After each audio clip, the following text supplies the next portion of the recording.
Alright, here we go. Ooh. So we've got an always watching. We have Humble the Brute, which is decent.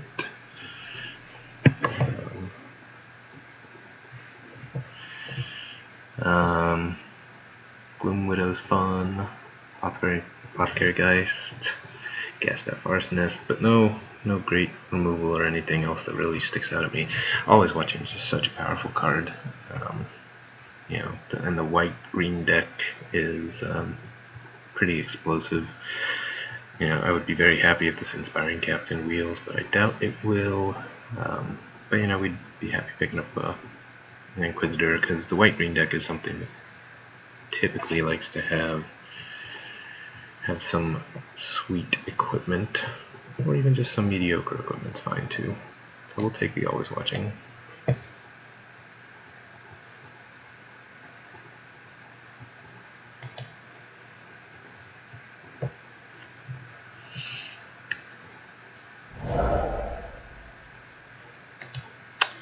And we'll get rewarded. Got a Paranoid Parish Blade, which is fine. Quillwolf, which is great. It's kind of a tough call here. The 2-drops are just so important, and the Quillwolf is so great late game. I think I might get the Quillwolf, even though taking the Parish Blade keeps me in a single color. You know, and Uninvited Geist is alright, but I find that this thing flips very rarely, and even when it does, it tends to either die or get bounced or something pretty quickly. Crow of Dark Tidings is fine. Thornhide Wolf is fine. And this might be a fine deck to try and turn on some Delirium. Yeah, we probably want to pick up some Wicker Witches and things like that, so I'll take the Parish Blade, even though it makes me sad to see the wolf go. Alright, so here we get our wish for an Inspiring Captain, Truth Fate Sensor. Puncturing Light might also be fine. I think we'll probably take the Inspiring Captain. You know, I think our best plan is to go wide, and the Inspiring Captain just lets us do that pretty well. You know, if we can pick up some Moorland Drifters, maybe some Thraben Inspectors, just have a bunch of early drops and then an Inspiring Captain. You know, we would like to pick up a True Face Sensor at some point, but I don't know that we need to. Alright, so Byway Courier, Inspiring Captain, Veteran Cathar, Harvest Hand, all solid choices. I think I'm going to take the Veteran Cathar here. Being able to give Double Strike is just so strong. We've already got a number of humans, so I think that this is the pick. Although I do love me a Courier, and having a second Inspiring Captain would be nice. Here, I mean, the Vessel makes me sad that, you know, my tokens don't get pumped. Yeah, the Cathar was definitely the pick there. Thrun, nice name. I think I might take an Unruly Mob, just because this thing can get out of control pretty quickly.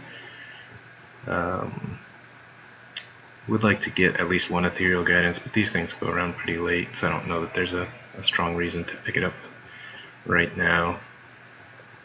Moldgraft Scavenger might be fine if we can easily hit Delirium, which might be a good reason to try and pick up some vessels, but I think I'll take the Unruly Mob. It's not an exciting pick by any stretch of the imagination, and I'm willing to admit that it's probably wrong, but Watcher does seem good, but I mean, I think that this deck just wants to be really aggressive. I don't know that it wants to be playing 5 drops that can block a bunch of dudes. And I mean, now that I say that, I might like a Swine in this deck at the top end, but I think that I'm going to pick up a Wicker Witch here. It helps with Delirium. It's a decent beater, and it trades well with creatures. Emissary's okay, but again, I don't really not too excited about paying 5 mana for a 2/4. I just want to kill my opponent as fast as possible. Mob is not extremely aggressive. That is very true. That is very true. And neither is Lone Dryad, which is what I'm considering out of this pack. Although maybe is white red a thing? Maybe I can take the Convicted Killer and hedge a little bit. I think that might be fine. I'm not super committed to green, and the card could be splashed potentially if I get some amount of fixing. So here I can take another Unruly Mob or an Aim High. I think I'm going to take the Aim High. I do like having at least a couple of combat tricks, and Aim High is a pretty decent one. You usually get to trade well, or just outright win a combat, and it seems like flyers might be an issue for us. Alright, so the Humble the Brute came back around, Arsonist came back around, and a Might. Could be white red. Seems not as good as white green in my experience, but we haven't seen all that much decent green stuff coming around. I mean, we haven't seen any of the quality commons or uncommons for red coming around either, so that might not be saying much. But and Might Boundaries is a fine card, but I think I'm going to take the Arsonists. We'll take a Survive the Night. I don't really see myself playing this, but there might be a chance. We'll take a Magmatic Cavern for the sideboard. Stoic Builder's fine, but not really into that right now. Ascension in the Ranks. I never actually jammed this card in my deck, mostly because I don't know. I just never had the opportunity. Behind the Scenes, Vessel that's never seen play. Sweet, double Vessel in lieu of the last pick land. Love it. Love it.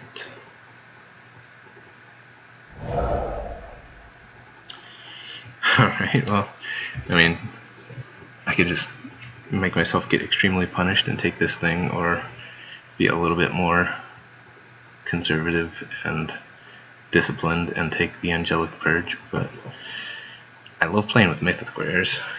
Call the Bloodline's sweet. Brad Wolf is fine. Murderous Compulsion is fine.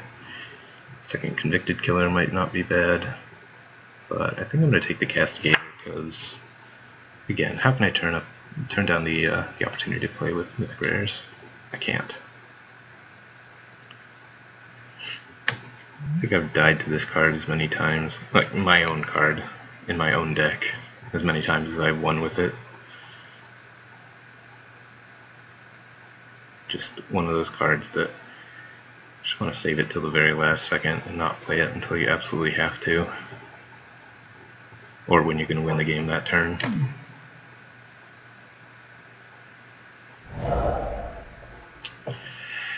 Alright, Topolgeist, fine. I know every time I see this thing come down on turn 1, I just shake my head, because inevitably this thing is either going to draw out a sweet removal spell from my opponent, or it's going to go the distance for 20 turns and just kill someone. Skin Invasion's fine. I could go real deep with Triskaidekaphobia, but I don't think I want to. Strength of Arms would be a nice pickup later, but I don't really want to prioritize that. Topolgeist is just super sweet. I've also got the opportunity to pick up a vessel here. Just the Wind's a nice card, but not for us, I don't think. Ooh, see, rewarded for choosing red. Another courier that I would have liked, but see, I was talking about being aggressive. If this wolf wasn't here, I'd probably take the drifter, but this card's just so good. Alpac Resurgence. Jeez. I don't ever want to block anyway, so maybe I take this wolf. Yeah, I think I'm going to take this wolf. Inquisitor's Ox is a fine card. I do like this card a lot, but again, sitting back and blocking is just the worst. Taking a 2-drop here might be right. Sanguinary Mage is fine. Don't have a whole lot of prowess stuff at the moment, which I should definitely fix. Some spells would be sweet. I think I'm just going to take the wolf. Alright. Thar's Companion, or Sanguinary Mage, or some fixing. Jeez, this pack is stacked. Bloodsworn, Reckless Scholar, Throttle. Jace's Scrutiny is great. I think I may want to take the Companion here.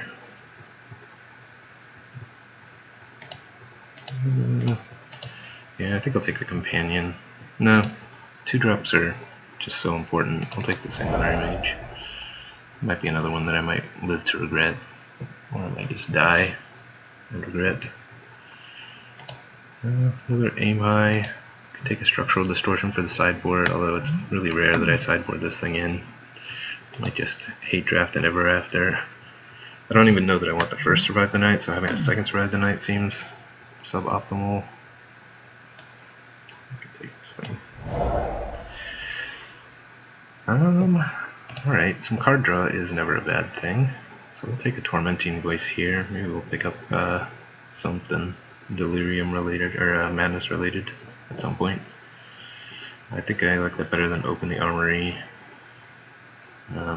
Yeah, if we already had some equipment or an aura that we cared about, although I don't really like playing auras, I could see playing that card, but as it stands, I don't think I want to. Rewarded for taking the Sanguinary Mage there. Get a Companion anyway. We'll take another Convicted Killer. Wow.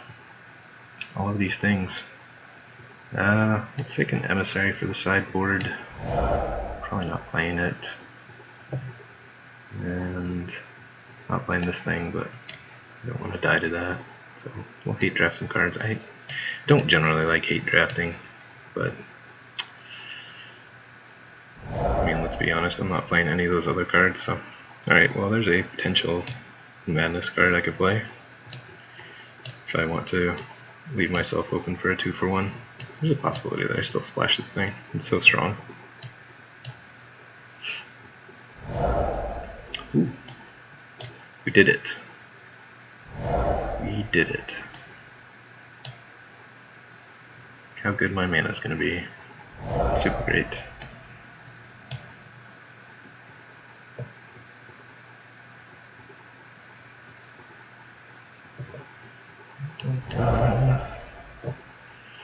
Alright. Dauntless Cathar, I think, is exactly what the doctor ordered here. Firehound is nice, but we don't have spells to back it up, I don't think, and it's certainly much better in the blue-red deck than it is in our deck. Hope Against Hope is a powerful card, but I'm always happy to see my opponents play this, because it almost always means that they're 2-for-1ing themselves. So I think I'm going to easily take this Dauntless Cathar. There's not much else in here. Rancid Rats is going to be annoying for us, but not the worst thing. Biting Rain kills a good number of our things. Not a ton though right now. Take this Dauntless Cathar and be happy about it. Could take another Unruly Mob. Insolent Neonate. Wouldn't be the end of the world if jams in for some damage early, and then later it can draw me a card if I'm flooded or something.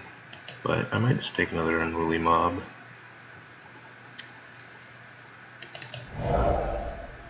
Ooh, late Pack Guardian.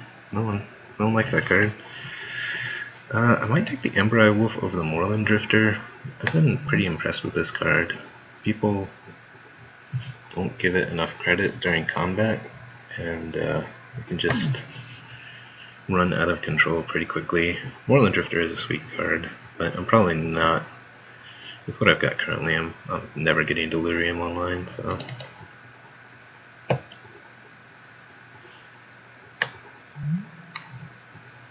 This card is sweet. Alright, Missionaries without any equipment.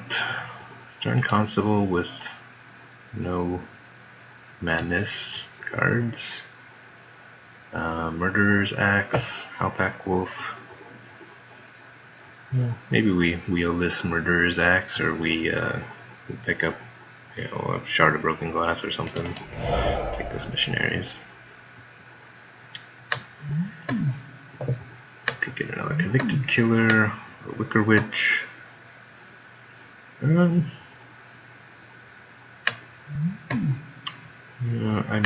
fine playing this as a 3-2 for 3. If we don't turn on Delirium, it's not the end of the world. Obviously, it's great if we do. I don't have a whole lot of stuff that just dies. Well, I've got my Unruly Mobs and Top Light, so maybe I don't want to open myself up to be dual-shotted to death and just take another Convicted Killer. Or I could... yeah. Take the Howpack Wolf. Yeah, the 3 toughness is nice. And I don't know that it's that much better than a 2-2 that occasionally maybe turns into a 4-4. Wow. Anguished Unmaking. Haunted Cloak is an equipment, but not the kind of equipment that we really want to play. Dual Shot is a fine sideboard card. Explosive Apparatus is not really where I think we want to be. Reduce Ashes is a really expensive removal spell that I don't think we want to play in this deck. We're not really looking to be super controlling, so I think I'll take the Dual Shot. Alright, I think I will take the Puncturing Light this time around. We passed up one in one of the earlier packs, but it's just nice to have something that will trade off early, or I can work with later. Although Dance with Devils is so strong, it does combo well with our Unruly Mobs. Am I talking myself out of Puncturing Light? I might be talking myself out of Puncturing Light. Yeah, this card just gets people. It's a Nombo with Always Watching, unfortunately, but I think that's okay.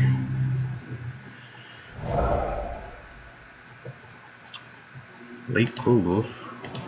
Poking Devil that will almost certainly never play. Yeah, we'll just take a Cold Wolf. And hope against Hope Wield. I'll take this for the sideboard, although certainly never played it. Alright, well we got a Shard of Broken Glass come around. I don't know that it's necessarily going to make... Ooh, and the Moorland Drifter came back, right? What is this card doing still in this pack? Alright, One Dryad, sure. Goo, and an island. Yeah, what? Do people just not understand what this card does? Is no one in the white-green deck? Did we make a horrible, horrible decision to go into red? These questions and more is becoming rounds 1 through 3.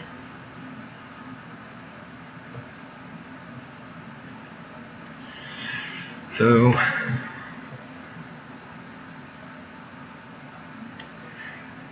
yeah, that is true. With the letting my Werewolf flip and still having something to do is very important for sure. You know, otherwise I'm just leave myself open for my opponent to play 2 spells, and then I wasted a turn. And this card is just, you know, getting 2 dudes that can ping some stuff is fine. If I get to trade, you know, them dying to Unruly Mob and pumping these guys up is fine. Alright, so I think I want to cut 1 card here. Get myself down to 23. Might be the Sanguinary Mage. I think it is the Sanguinary Mage, just because I don't have a whole lot of prowess enablers. I think everything else is fine. 3/3s seem okay. 2/2s. Maybe a 4/4, but I can't really count on them becoming 4/4s. Seem fine. I don't have any evasion, so I mean, part of me wants to jam this Magmatic Chasm into my deck, but just, you know, the feel bads when you run up against a blue deck that's playing a bunch of flyers. They're real. They are real. Yeah, Survive the Night does look alright here. It makes a lot of my creatures just win combats. You know, my 2/2s can run into a 3/2 and survive the night. It also makes Cathar's Companion better. If I've got 2 creatures on the board, I can make my companion survive as well as one of my other creatures, which is not irrelevant. The question is, like, I fully expect that I'm never turning on Delirium, so maybe I play it over Wicker Witch. This card isn't the most exciting thing in my deck. Or I could just take out the stupid Senseless Rage. That might be better.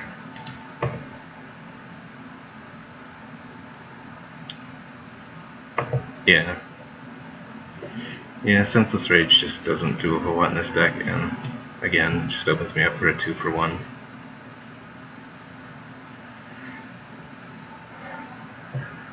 Magmatic Chasm, yeah, I mean, it does punch through damage, which is nice, but again, like game 1, I don't know that this is almost certainly coming in some number of my games, but I don't know if I want it main deck.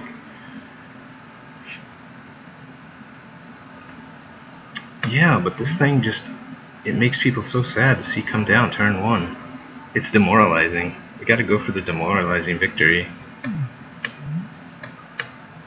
Put them on a 20-turn clock on turn 1. How sad are they? Very sad.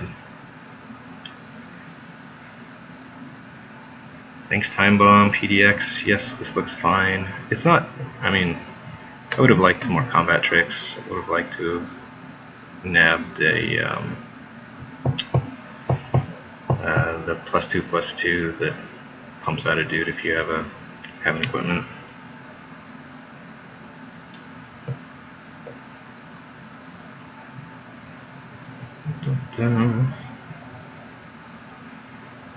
Yeah, I mean, the other thing is this thing is almost certainly always going to be a 3/3 for 4. You know, the odds that I'm going to have my 1 equipment in this thing are probably not great, but you know, it's still a fine card, and when we do get to flip this thing, it's fantastic. So I think this is great. We're certainly playing our Wolf, definitely playing our Arsonists, giving this, you know, Menace is, I think, an overlooked property on creatures. So many people try and block these things with 1 creature, and just, I think they get surprised that these creatures have Menace, and Menace does something relevant.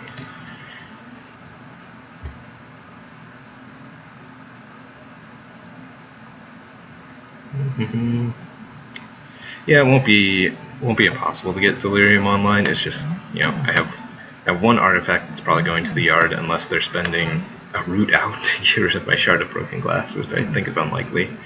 Or we discard it to a Tormenting Voice or something. Tormenting Voice is also the only way we're discarding a land. And we don't have, we've got instants, we don't have any sorceries, except for Tormenting Voice. We don't really have any other sorceries to get in the yard. So our delirium plans rely on Tormenting Voice and Wicker Witch for the most part. I suppose Always Watching is also a good target for my opponent to use Root out on, but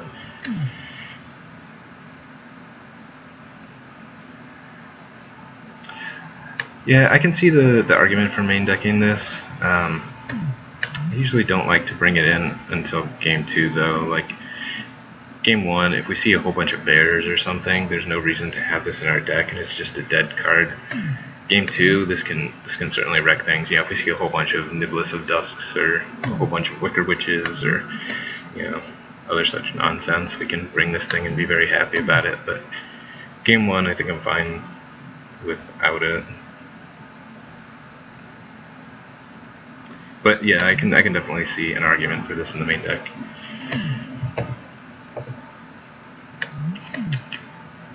I think we're gonna go with this, but you know, Thrun, I'm gonna mark your words well here because I'm probably going to regret not taking your advice and not jamming this Magnetic Chasm and Dual Shot into the main deck. But when we get to that point, I will fully admit that it was my mistake, and you can be the hero that I needed to save me from this draft. It's all up to you. You tried to warn me, but I didn't heed your advice. My main goal for this draft is not to die to my own Gold Knight Castigator. That is my main goal. Like I said, I think that I'm about 50-50 for killing myself with my own Gold Knight Castigator versus killing my opponent. So that'll be an accomplishment in and of itself if I never lose a game to this card. I still can't believe how late these Cathars were going. It's just insane. No one gives Double Strike the credit it deserves, apparently. I don't know, maybe am I overvaluing this card? I don't think so. Yeah, I don't blame you, Thrun. I never got a chance to draft Alara when it was in... I started back playing Magic during Scar's block, so I never got to draft it, so maybe I should try a draft at some point. But how does the format play out, typically? I heard that it's a lot of fun, but I don't know any of the cards in the format, and I don't know what the archetypes are. So I'd be sitting there reading cards for the entire time I was drafting.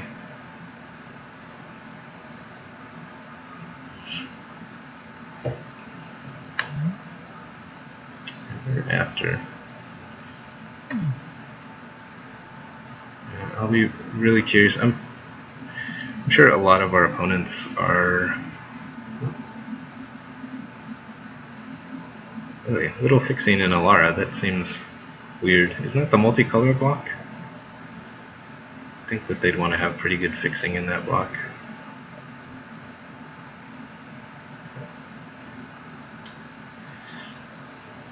Alright, well, almost starting round 1. I think that we didn't see a whole lot of quality blue going around, and I think someone snapped those Pyre Hounds up pretty quick, so probably a decent blue-red deck table.